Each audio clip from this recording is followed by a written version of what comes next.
Bloomberg Audio Studios. Podcasts, radio, news. This is the Bloomberg Surveillance Podcast. I'm Tom Keene, along with Paul Sweeney. Join us each day for insight from the best in economics, finance, investment, and international relations. You can also watch the show live on YouTube. Visit the Bloomberg Podcast channel on YouTube to see the show weekday mornings from 7 to 10 a.m. Eastern from our global headquarters in New York City. Subscribe to the podcast on Apple, Spotify, or anywhere else you listen, and always on Bloomberg Radio, the Bloomberg Terminal, and the Bloomberg Business app. Jeffrey Rosenberg joins us now with BlackRock, and it's not in a Fed day. We're all lathering about the Fed. So, Jeff, we're not going there right now. Jeff, what are you doing in a systematic bond portfolio, a mixed multi-sector bond portfolio, when spreads are priced to perfection? What is your action plan as you adjust into the second half? Yeah, it's a great question, Tom, because, spreads are not particularly attractive. We're at or through mid-cycle tights. So there's not a lot of kind of anticipation of price performance from spread compression here. And so generally it's a more defensive positioning because you've got more downside than upside, but your upside is basically the carry. And the carry is attractive mostly for the total yield, less for the spread. So we've been allocating, less than we would otherwise be to the lower end of high yield. There's a bit of a different story there and a bifurcation, really big bifurcation, kind of mirrors the bifurcation that we see between, say, small caps and large caps in the equity world. And that bifurcation is kind of double Bs to triple Cs. That's where you really see a very different part of the market. So you got to play a lot more defense in that part of the market. It is pricing appropriately for the default risk. Aggregate, the default risks are very low, so we feel pretty good about the spread exposure that we're taking. We think you can take that spread exposure, right, but again, you got to think about that as carry and not price appreciation. Paul Sweeney, here it is, the Bloomberg Total Return Fund, the old Lehman Index. Yep. Bloomberg has it now. It's definitive. A breakout, price up, yield down. I got a little better price performance in the Total Return Index. Exactly. Tom, Jeffrey got his master's in computational finance at Carnegie Mellon. I mean, that's math, right? He sat there one day and he looked at Tepper and he said, "Should I go robots or Tepper?" And he went Tepper. He went Tepper. I mean, who does it? Computational finance from Carnegie Mellon? Way too much math. So, Jeffrey, Tom was calling out earlier today. He noticed that the Home Depot comes to the market with a $10 billion debt offering. They had $47 billion in demand. Talk to us about the investment grade market. People are just dying to get paper and get yield. Is that kind of what you take away from a deal like Home Depot?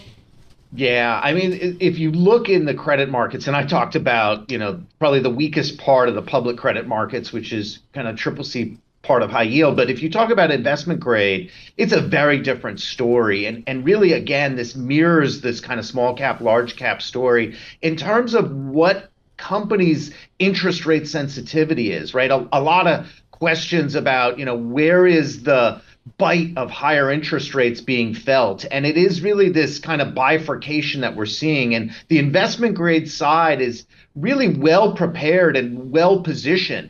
Partly that was because we had such a long period of zero and low interest rates that allowed companies to really fortify their balance sheets, extend debt maturities. Most of the investment grade cap stack is in fixed rate debt with long maturities. And so you're seeing, very strong interest coverage performance, even in an environment where you'd expect some degradation given the increase in interest rates. And there's just not that much rollover that's happening. So the fundamental side of investment grade credit risk is very supportive. You have a tremendous amount of demand, and you haven't had an incentive, and this is the first case in a very long time, you haven't had an incentive for issuers to kind of front load their refinancing. what they're doing is they're pushing it out, obviously, because the coupons that they have on their balance sheets are the lowest ones that they're going to have. So it's reducing the amount of kind of rollover issuance that you would otherwise have. And so when you see these new issues come to market, there's just a lot more demand for them, as you're highlighting in this Home Depot case. John Templeton years ago, there will be a shortage of bonds. You say demand's insane. Paul correctly brings up Home Depot, where we had 100, I can't remember now, we had like a 137 beep pickup in the 40-year yield from what was expected, a lower yield, a more attractive return because of demand. Jeff Rosenberg, is there a shortage of bills, notes, and bonds? Well, Tom, we got to be a little careful about that because, we're going to switch the lens from corporate issuance, where balance sheets have been, strengthened. They've extended debt maturities. They've been relatively conservative, especially on the investment grade side. And then flip the lens to the government side, U.S. Treasury issuance.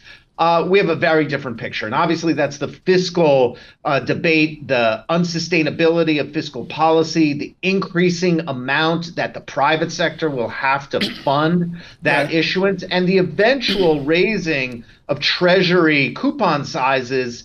Been hanging out kind of in bills here, but we're going to have some pressure eventually. We think that pressure will show up in the back end. And it's not going to be a case of too little supply. It's going to be a case of the markets having to digest ever increasing amounts of supply. And that we think, is going to end up being a pricing story for the back end of the curve. So it's going to be a different story than what you're talking about here for the investment grade market. Jeff, the next time you're on, I want to talk about Modigliani and Miller, who at your Carnegie Mellon invented how we think about capital structure.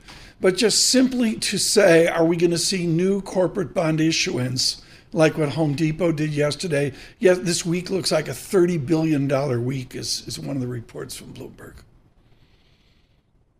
Yeah, I mean, in terms of optimal debt structure, I think, particularly, again, on the investment grade side, a lot of companies, got to the right point given the prior interest rate and tax regime. Another thing that we're going to talk about here, as we move through the election and the fiscal policy debate is corporate taxes. And, it's the corporate tax rate and the deductibility of interest. And there were some changes in the tax code that limited the deductibility for highly leveraged firms. That changes the optimal default point. But for investment grade companies, as you see that tax rate goes up, you may see, some more attractiveness in terms of issuance. And that can shift how much issuance we're getting for that tax. Jeff, we're out of time. Jeff Rosenberg, never enough time with BlackRock. Thank you.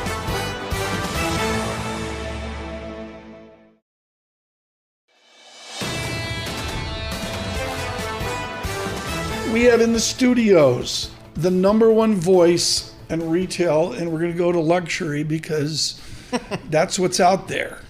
And Tom, another C.J. Lawrence. Yeah, I know. She's gifted. She's gifted. C.J. Lawrence and all that. Dana, I'm going to cut to the chase. The Louis Vuitton store at 57th Street in Fifth Avenue is a gorgeous, modern, white glass store of windows that I can't afford. Arnault wants to bulldoze it and build a new building. 5 people have said, why? Why?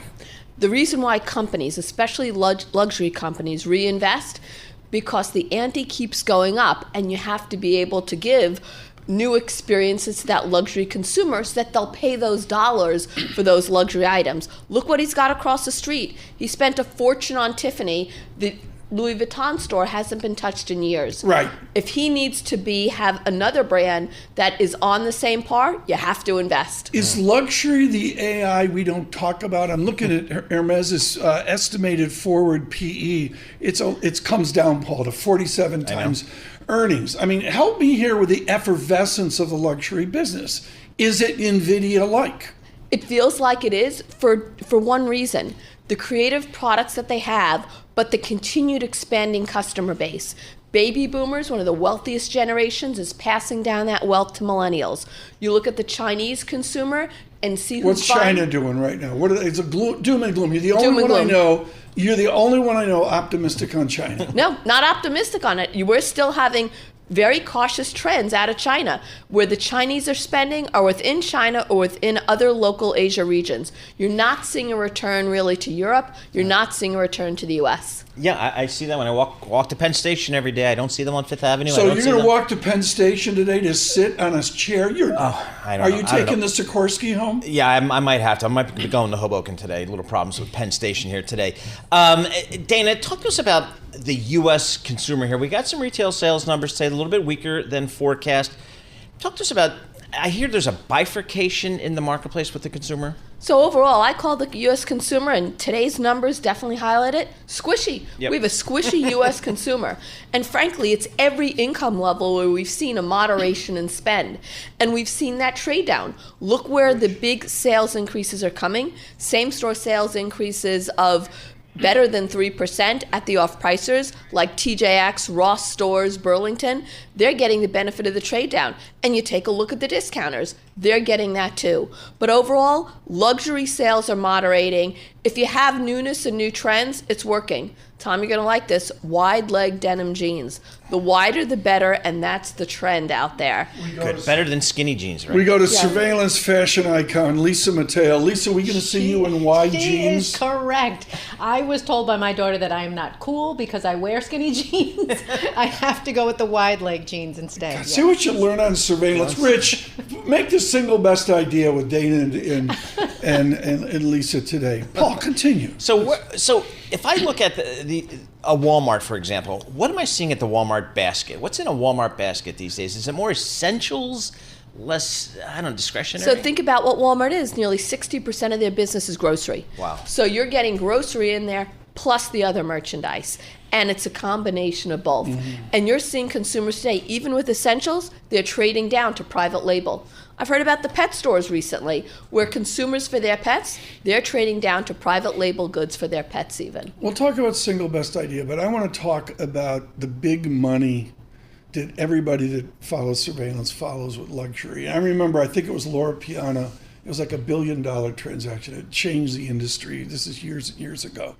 Tod's of Italy, which I would say is a pretty conventional brand, spend over $400 million on a shoe brand nobody knows in America, Roger Vivier.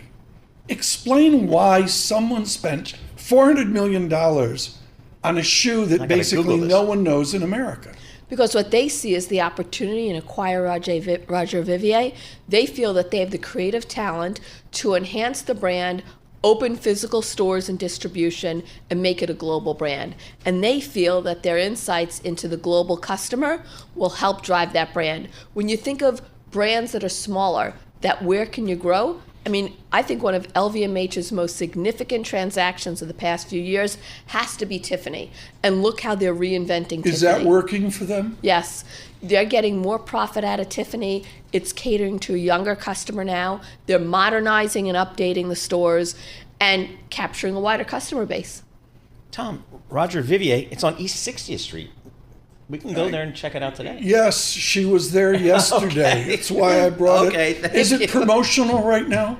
No. She walked in the door and said, I'm saving you money. And is luxury promotional right now? No, inventory levels are lean for luxury. It's not promotional. Okay. The changes, you have one of them raising prices like Chanel, the others are holding, and they're working on newness in order to drive demand. I don't have it in front of me. I'm sorry, I'm not briefed on it. But Dana Telsey, did Chanel just throw somebody out in the street and they're going to bring in somebody new for design and all that? Looks like someone new is coming, Give even us though the she had back- been there for Could it over be 30 you? years. No, it is not me. Okay.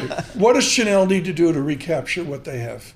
I mean, they're doing pretty well in terms of the gains they had, but I think overall, the continued modernization and cut out the big price increases. They're not Hermes. Yes, they're a luxury brand, but you can't go to the ilk of something So like is an Miu Hermes. Miu and Valentino and all the other outrageously expensive ones are all going to pull back prices? No, they're not pulling back prices. They're at the right level. Chanel won higher than everybody else, trying to capture Hermes, and Hermes is in a different league than anybody. I didn't know that. Single best idea, Yeah, Dana. please. What are you talking to your clients about these days? Target, after that So conversation? there's a couple we're talking about Bath & Body Works and the inflection point to growth in the second half of the year. We're talking about TJX and the continued drumbeat of increasing market share and increasing gains. We're talking about Costco because of the market share it gains. And we're also, you talking about? You talked about denim jeans. We're talking about Levi's. Okay, explain having a Levi. moment. Explain Levi. Levi's That's my brand. That's they're my in brand. San Francisco right now saying we got to go wide jeans for Lisa Mateo. Yeah, and it's working. Not only are they doing wide legs for Lisa, but take a look at their wholesale business where they've strengthened the distribution channels that they're going through. They're doing outfitting top to bottom with lifestyle. Buy a shirt and buy the jeans, not just one. Right. And they're capturing more of the women's customer. Okay. And finally, the miracle that is Abercrombie and Fitch. Are you kidding me?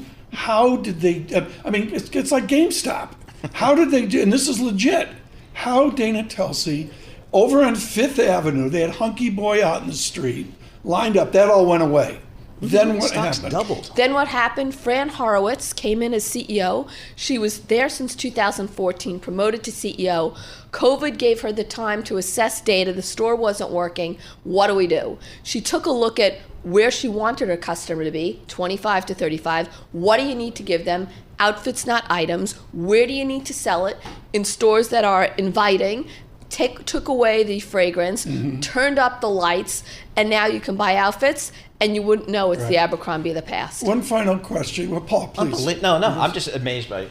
One final question. I think it's important for our Boston audience. Good morning, but across this nation, what is the pixie dust of TJX? How did they execute where so many others failed?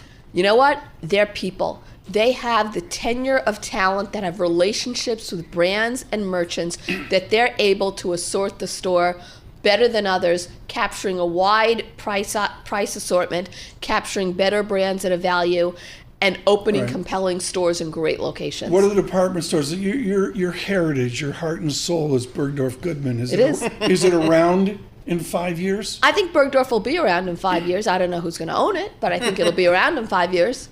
Do we still want to shop at department stores, or is Lisa going to be over at whatever it's Vivier today? Yeah. You need new life to be breathed into the department stores, because otherwise she's going other places. What would you do to your Bergdorf? Lisa put the windows back on Fifth Avenue. Yep. That was daylight, how original. Well, look at those views on Fifth Avenue Bergdorf's has. What would you do to Bergdorf? To Bergdorf's, I'd almost take a look at my customer base, invite them in, capturing that younger customer base, have events in the store, and see what exclusives and limited collections designers can give so that you can only get it at Bergdorf's. Would Arnaud buy them? That's what it feels like would be the one. Look at La Samaritaine in Paris. Yeah. If you visit a La Samaritaine in Paris... We're going to. It's beautiful. Absolutely stunning. We're taking the show to Paris in the fall. I'll join you. Printemps, right at the top of Printemps, the old restaurant, which stunning. Is used clothes. Yes, Did they stunning. kill that? They'll use clothes. All the kids, Lisa... They want to go to you. They don't want to go to Vivier or whatever. They want to go to hand-me-down store. The consignment shops. Very because you popular. can get the great deal, the great brands for a lower price. And old is new again. There you go. Okay, Dana Telsey, thank you so much. Thank you. This is great. And as Paul said, what Telsey Advisory Group did, I remember the first day she came out, I was like, whatever. Well, it's interesting, Thomas, there was a period of time, maybe 15 years ago, where a lot of analysts left the sell side because they changed the business rules, Elliott Spitzer, all that with investment banking, took a lot of the economics out of the business. So a lot of analysts went to set up their own shops. I'm talking dozens of II ranked number one analysts. Yes. I can count 3 or 4 on my hand that are survived and thrived. Dana's one of them. But more than surviving. Yeah, and thriving. It's just it's a tough business. You should see her do a channel check, like in Hermes. Oh my God, the whole place, the staff freezes. She comes in the door. They just. Retail analysts. Leather goods. Their job is just to go to the malls and go to stores, and I don't know. And they do that on that Friday after Thanksgiving. It's 70% of our economy. Are you bullish on retail quickly? Yeah, I think there's opportunities in retail. You know why? What's your number? Single best buy. Come on. It definitely is TJX. It's going to keep moving higher. Dana Telsey, thank you so much. Just had a nice run this year. This is a joy. It's a 3-hour conversation with Ruchir Sharma, where the book talked about what went wrong with capitalism. Can't say enough about it. Hugely readable, like all his work. He redefined the commodity supercycle years ago. Holds court at the Rockefeller Foundation. It's been way too long. Yes, Come back again. We'll do a 2-segment interview to talk about 14 other things.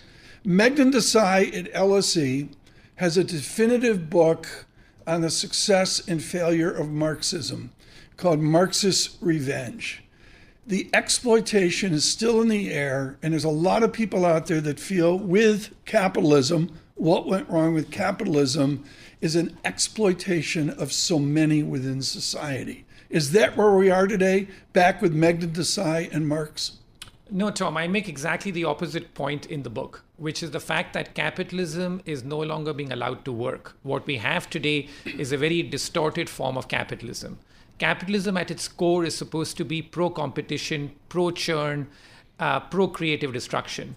Instead, what we have today is a capitalism that is viewed as being pro-big business, pro-incumbent. And what I do in the book is to trace how over the last 100 years, capitalism has been distorted systematically, decade after decade. So in terms of what we have today is in a way socialized risk for everyone. Most gallingly for the rich, which Bernie Sanders, of course, calls socialism for the rich. But I think that it's socialized risk across the spectrum. And so therefore, we have a very distorted form of capitalism. That's the thrust of the book. If we have Trump, Biden, let's assume that Biden is going to continue the theme you're talking about. Can Trump bring a second-term Trump? Can he bring an adjustment to a more constructive capitalism?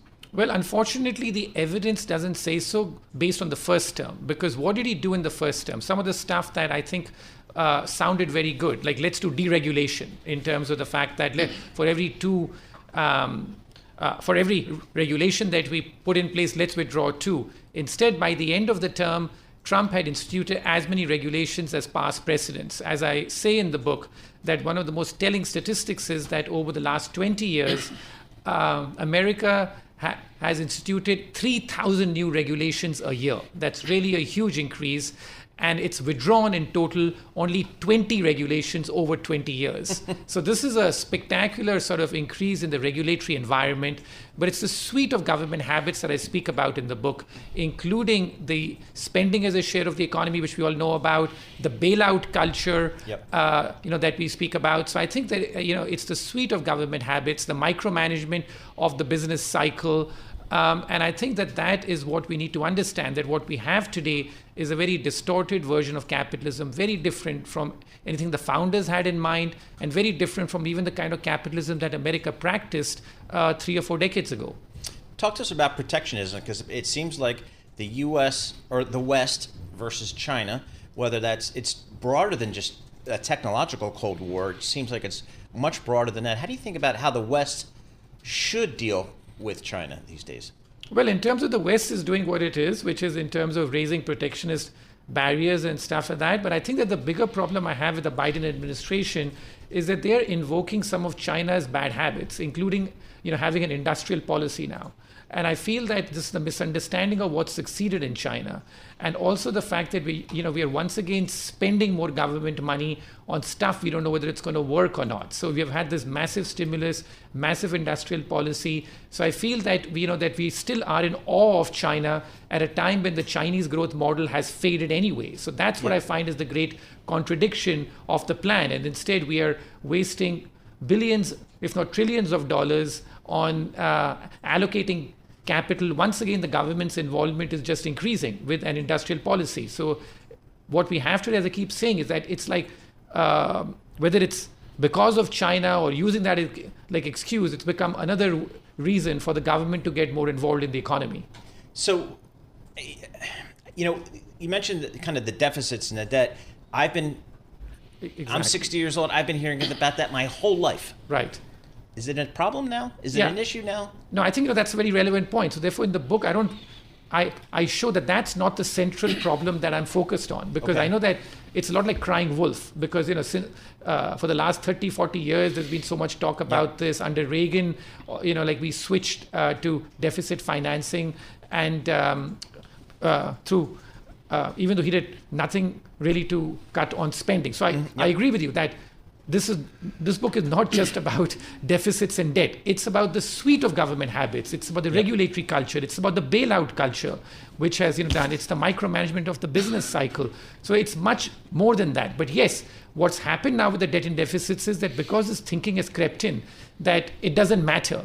We have now taken this to a different level. So now we are running deficits of 6% of GDP in the middle of a full employment economic recovery. I want to bring this full circle with your career at Morgan Stanley and over to Rockefeller International.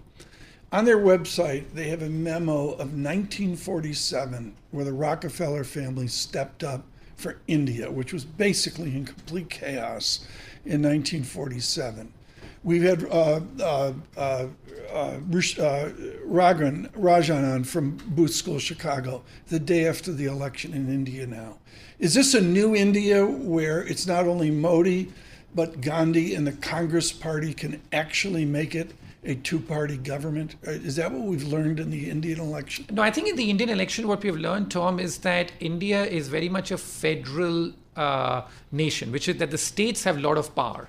I know we here like to simplify it a bit by thinking about it as the center and Modi, but even when Modi was in power, I think in India, the states have a lot of power, just like in the United States a lot. And we sort of overplay what the influence of the central government is and underappreciate what the state governments in India do. So I think that in India, the big success story, which could be, is one of competitive federalism, where the different states are competing with each other to get more investment, attract more jobs, create more infrastructure. I think that is the real India long-term story. Is the Rockefeller International, are you based in New York? Yes, I'm so based. You can come by more often. I'm very happy to come by and speak about it. Currently, as I said, my focus is obviously, on the book, but happy to chat about anything. No, of course. Ruchir Sharma, thank you so much.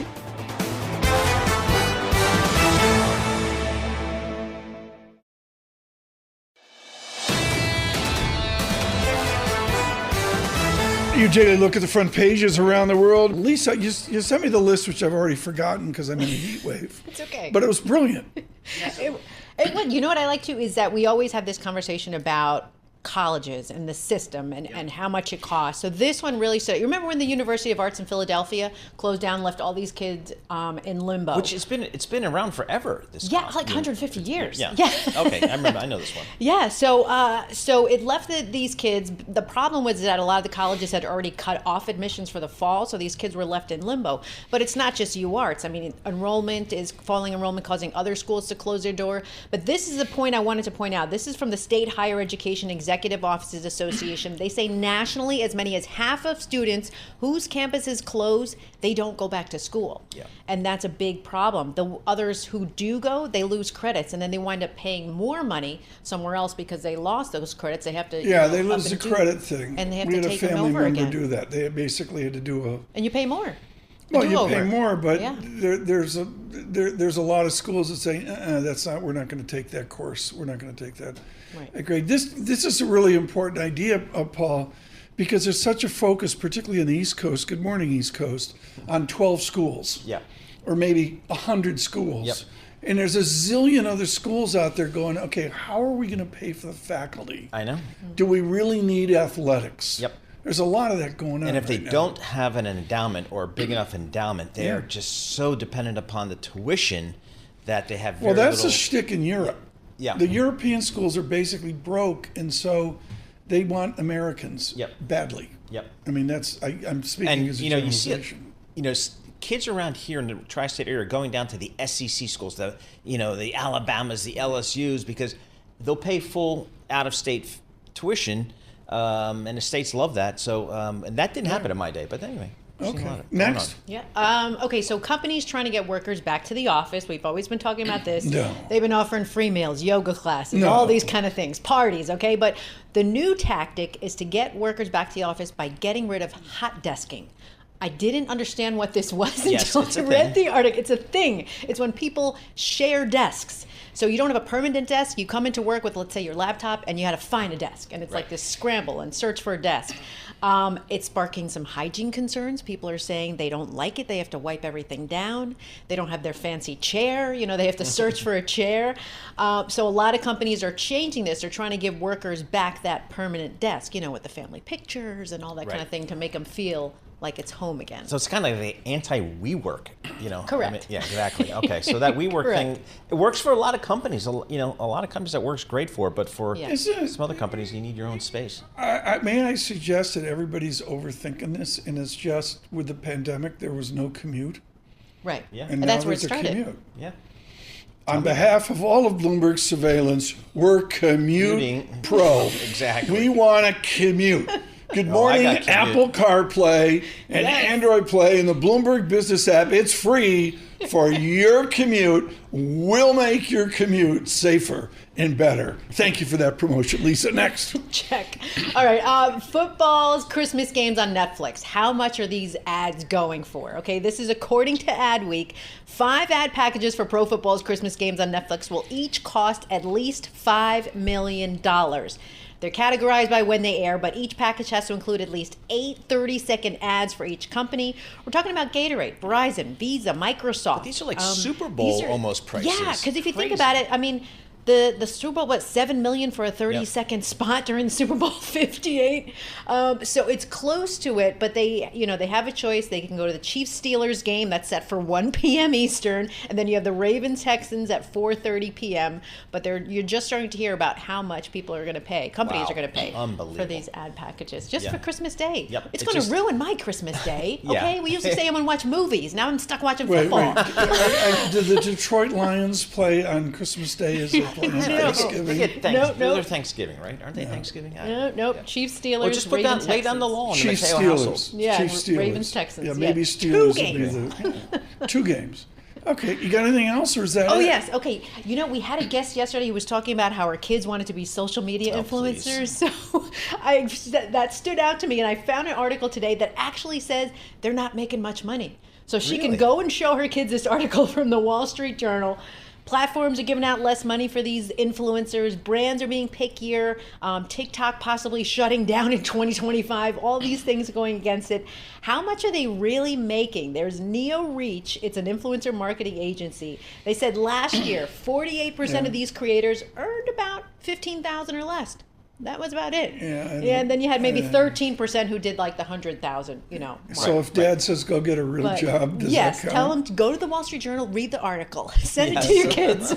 Lisa Mateo, thank you so much. The newspaper report, Lisa Mateo, thank you so much. This is the Bloomberg Surveillance Podcast, bringing you the best in economics, finance, investment, and international relations. You can also watch the show live on YouTube. Visit the Bloomberg Podcast channel on YouTube to see the show weekday mornings from 7 to 10 a.m. Eastern from our global headquarters in New York City. Subscribe to the podcast on Apple, Spotify, or anywhere else you listen, and always on Bloomberg Radio, the Bloomberg Terminal, and the Bloomberg Business app.